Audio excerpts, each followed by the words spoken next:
nous avons constaté une chute de pression sur la ligne. Nous suspectons une fuite. Vous isolez votre station et restez à l'écoute.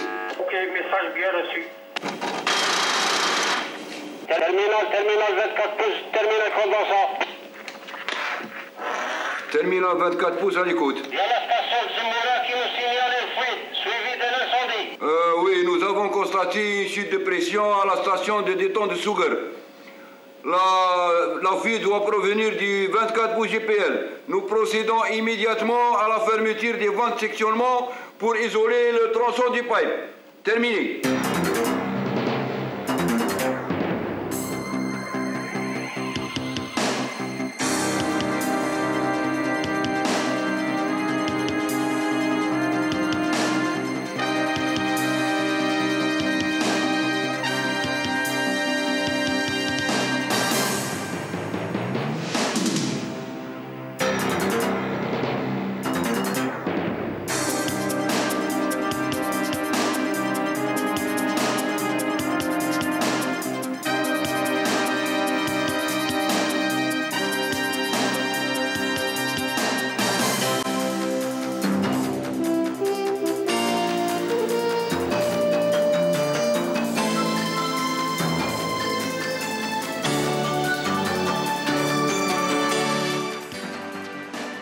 Cet incident a été causé par un engin de génie civil qui creusait la future tranchée du gazoduc GZ1, ce qui a provoqué une importante fuite de GPL sous forme liquide.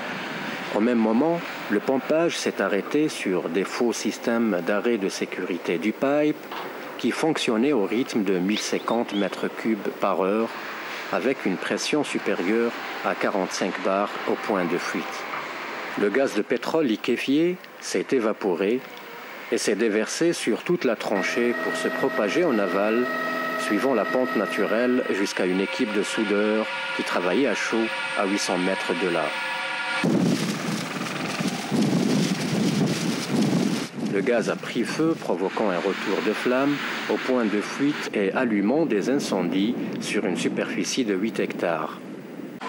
La trancheuse a été totalement calcinée.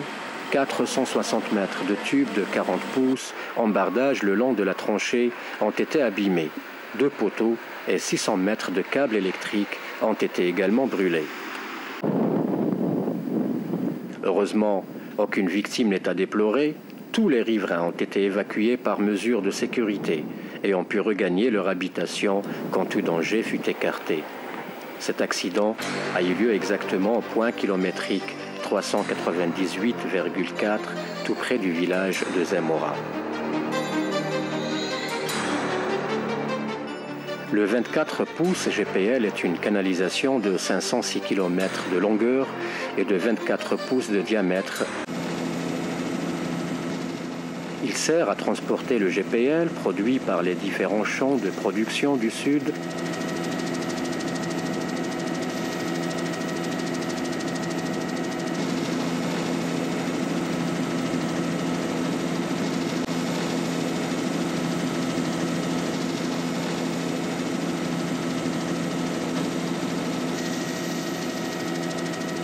Pour le livrer à Arzeux aux 2 complexes de GPL, GP1Z et GP2Z.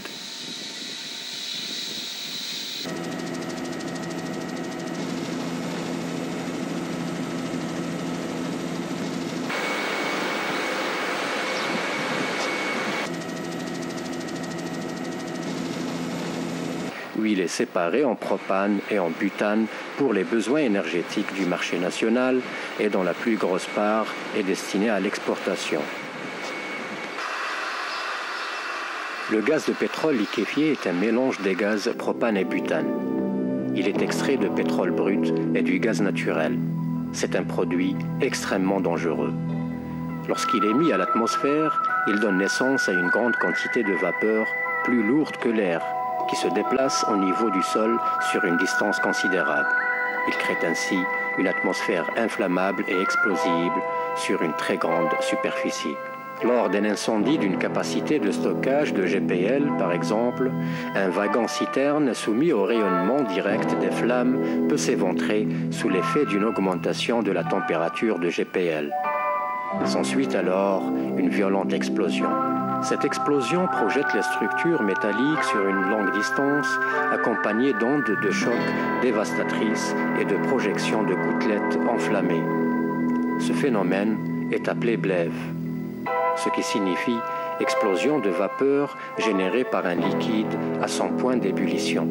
Le potentiel destructeur du GPL a été malheureusement illustré par plusieurs sinistres dévastateurs dans le monde, particulièrement celui de Mexico en 1984, où à la suite de la rupture d'une canalisation de 12 pouces suivie d'explosions et d'incendies, on a dénombré 1500 morts et plus de 7000 blessés, ainsi que la destruction de 4 sphères et 40 réservoirs horizontaux.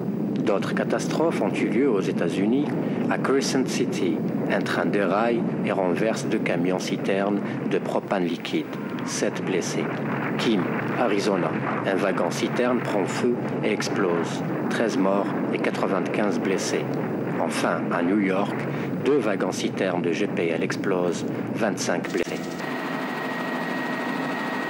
Après l'explosion et l'incendie sur le 24 pouces GPL, les premières mesures d'intervention ont consisté en la construction de fosses de brûlage aux vannes de sectionnement VS12 et VS13 pour dépressuriser le tronçon et réduire l'ampleur de la flamme au point de fuite.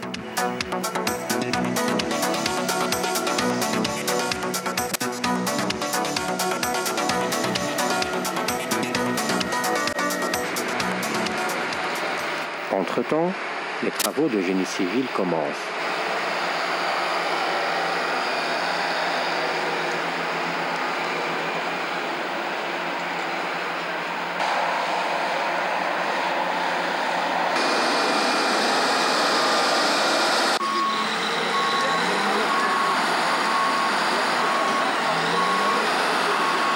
Alors qu'est-ce que vous êtes en train de faire là?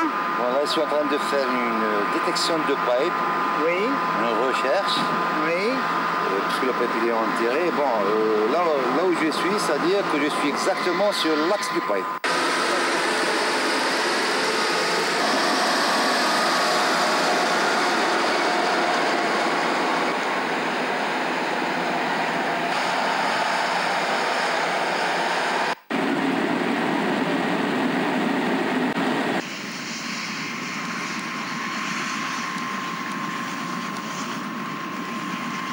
Au VS13, que nous voyons, un suivi permanent des pressions est assuré, tout comme au VS12.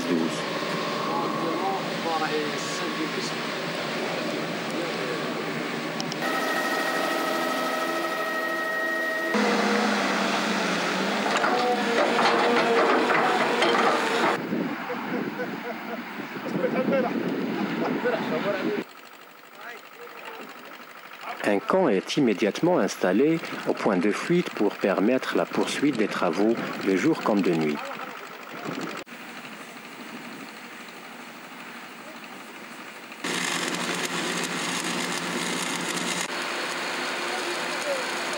La préfabrication de la nouvelle manchette a déjà commencé.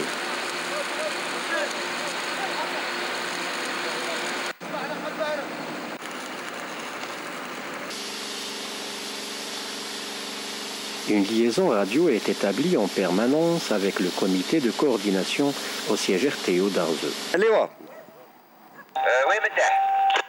وين هذا بريسيون تاع 412 412 et de 3, 8.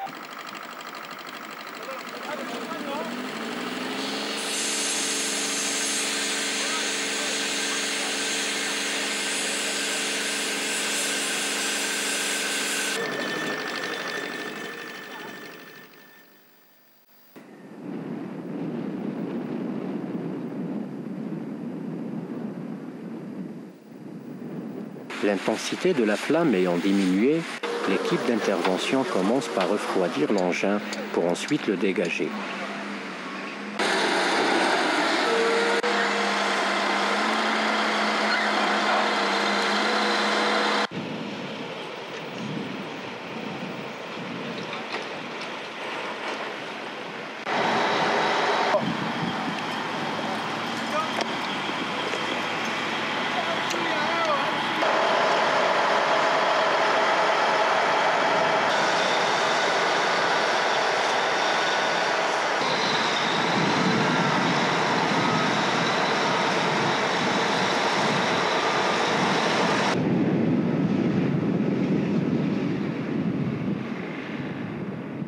Après plusieurs tentatives de dégagement, c'est le contrepoids de la trancheuse qui est arraché.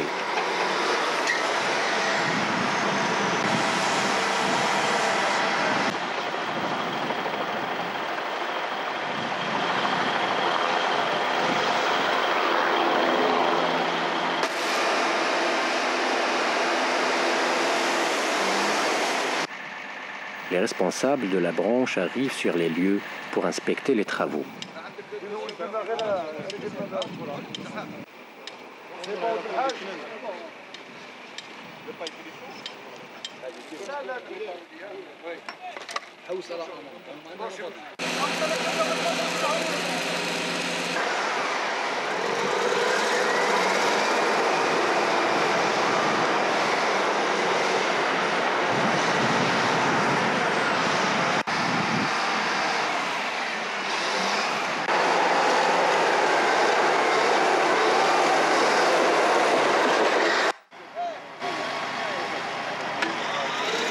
Le contrepoids enlevé, les élingues peuvent être fixées plus solidement, ce qui permet de soulever la trancheuse avec 2 side booms et la tracter avec 2 bulles protégées par des rideaux d'eau.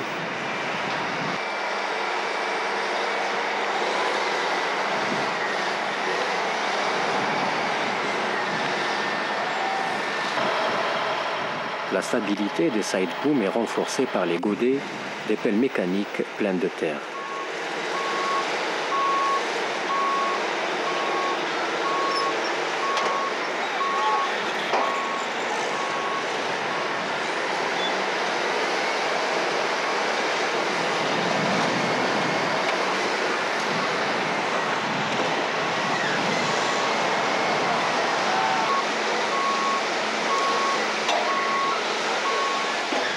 L'engin dégagé, l'intensité des flammes augmente.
Deux piquages sont réalisés de part et d'autre du point de fuite.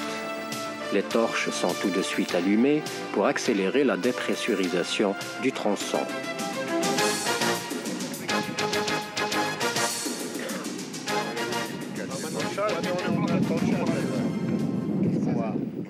Une réunion est tenue sur place pour évaluer la situation et donner les orientations nécessaires à la poursuite des travaux.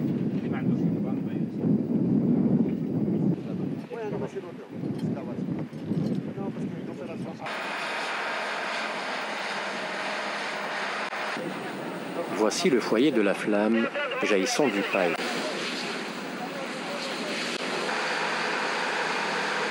La trancheuse enlevée, on s'apprête à éteindre la flamme. Un cratère de terre est construit pour la protection des agents qui vont éteindre le feu. La pression permettant cette extinction étant atteinte, on éteint les torches environnantes et on injecte de l'azote dans le tronçon.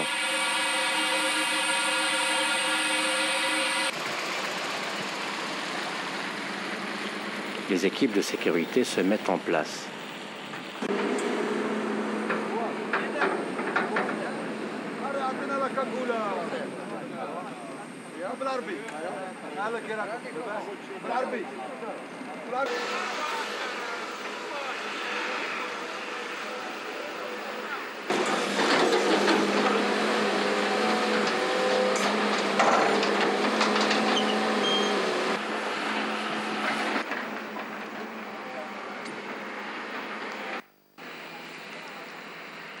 Les établissements pour l'extinction sont déployés.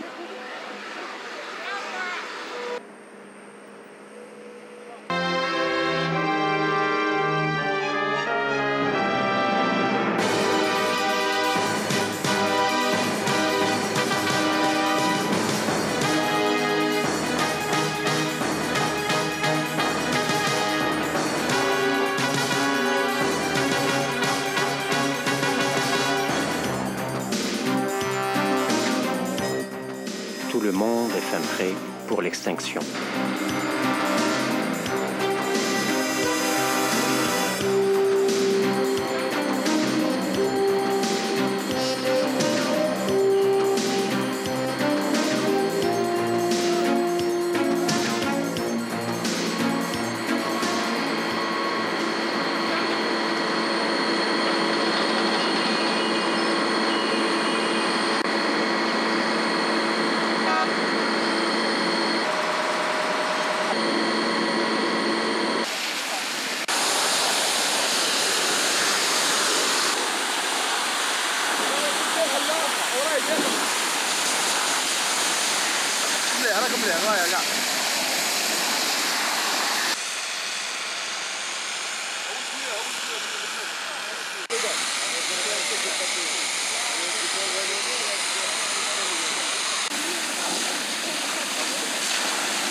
La flamme éteinte, le refroidissement a continué pendant 3 heures pour empêcher la réinflammation du GPL. Terminé, présent GPL 0.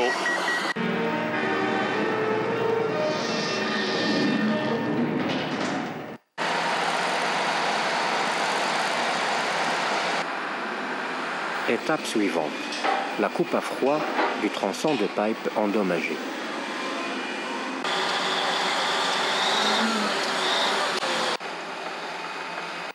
C'est par le côté nord de la fuite qu'on commence la première coupe.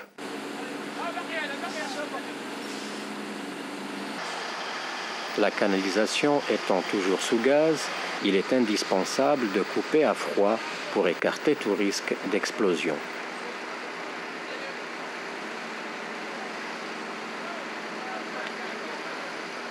La coupe à froid consiste à couper le pipe avec un outil appelé waxo, muni d'une fraise tournante et entraîné par air comprimé qui coupe le métal sous un jet d'eau de refroidissement.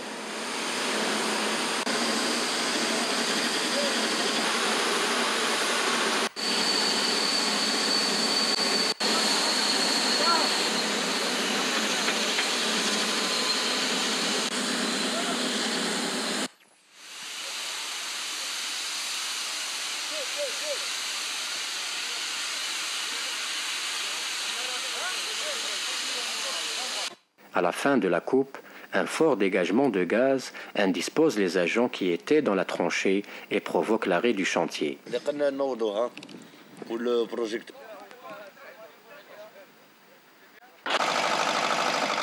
Après avoir diminué la fuite par des moyens de fortune, les travaux reprennent, mais tout risque n'est pas écarté. Là, il y a eu un changement de direction du vent. Oui. Et là, la limite, elle a augmenté, puis elle se stabilise aux environs de 20. Là.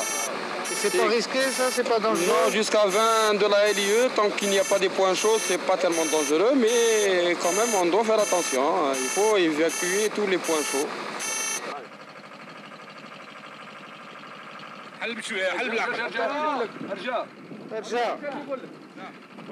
On rallume la torche pour réduire la pression au point de fuite et on passe à la deuxième coupe, toujours côté nord.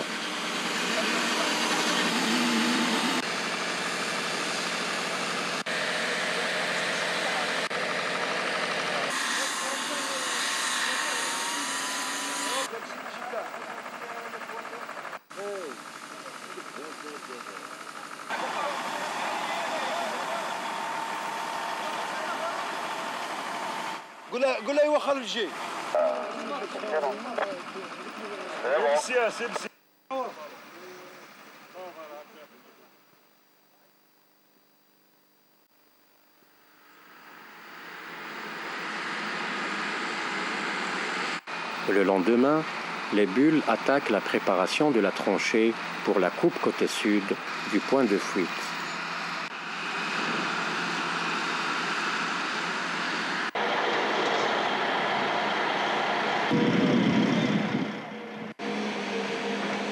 Des ballons ont été introduits dans la canalisation coupée pour en assurer l'étanchéité.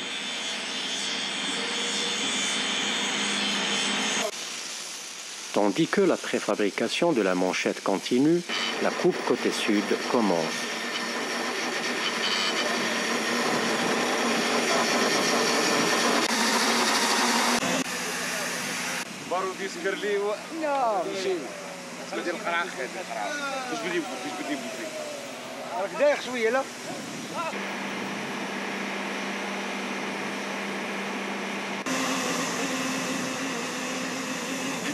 Le tronçon endommagé est enfin retiré.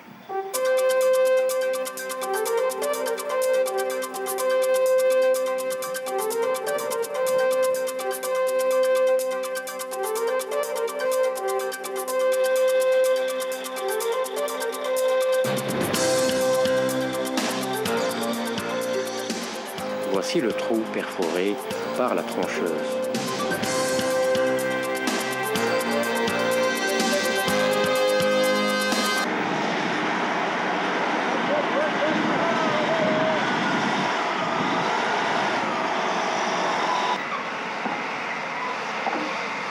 La pression du gaz a empêché à plusieurs reprises la mise en place des ballons pneumatiques.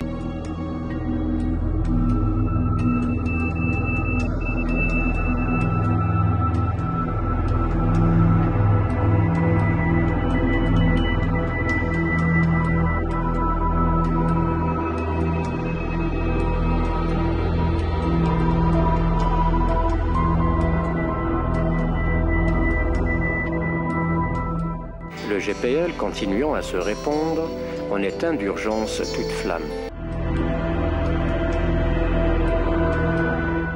Autre tentative d'étancher la fuite, on introduit un ballon dans la canalisation et on construit un mur de barriques.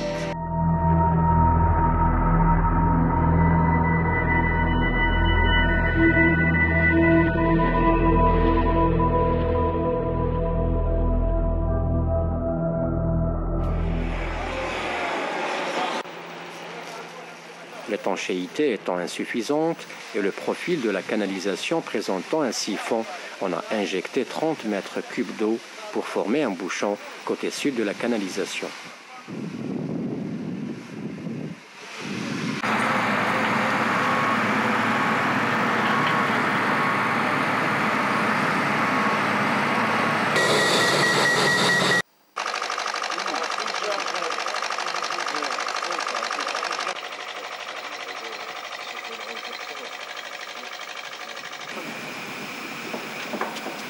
Là, il faut pousser, il ne faut pas taper.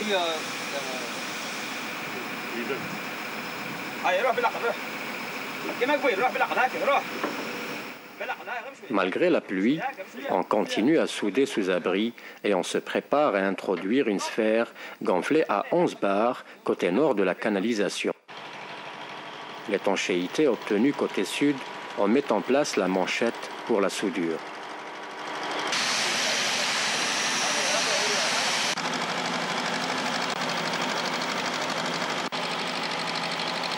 Bon, Meddah, ils sont en train de clamser, c'est le serrage du clamp, à toi.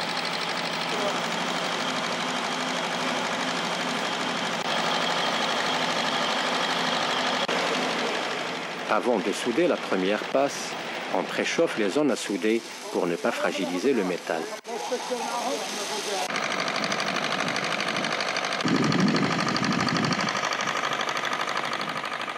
Le raccordement côté sud terminé, et après s'être assuré de l'absence de gaz, on ajuste et on coupe à chaud la nouvelle manchette côté nord.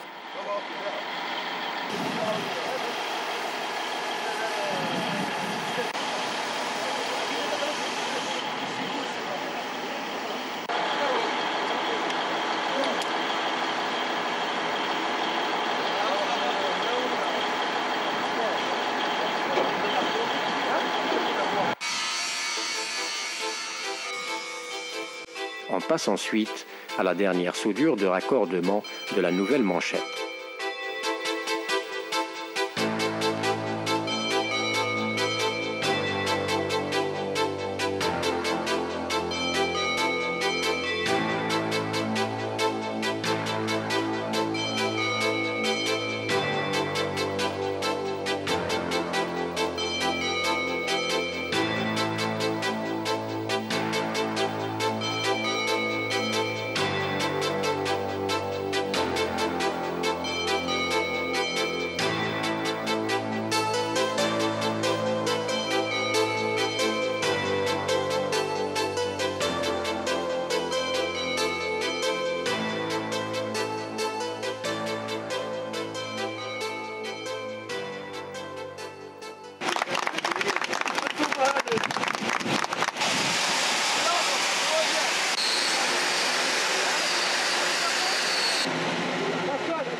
L'équipe de la radiographie prend le relais pour contrôler la bonne qualité de la soudure.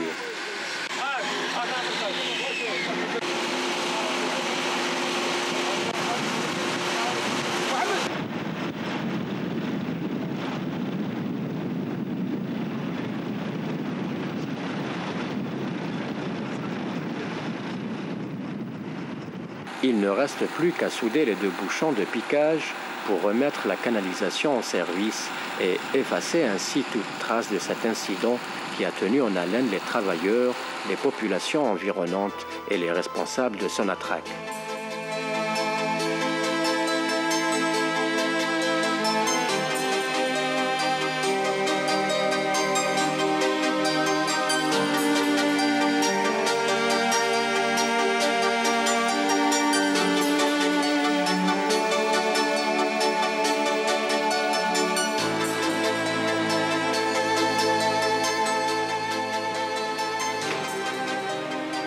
SP1 du terminal 24.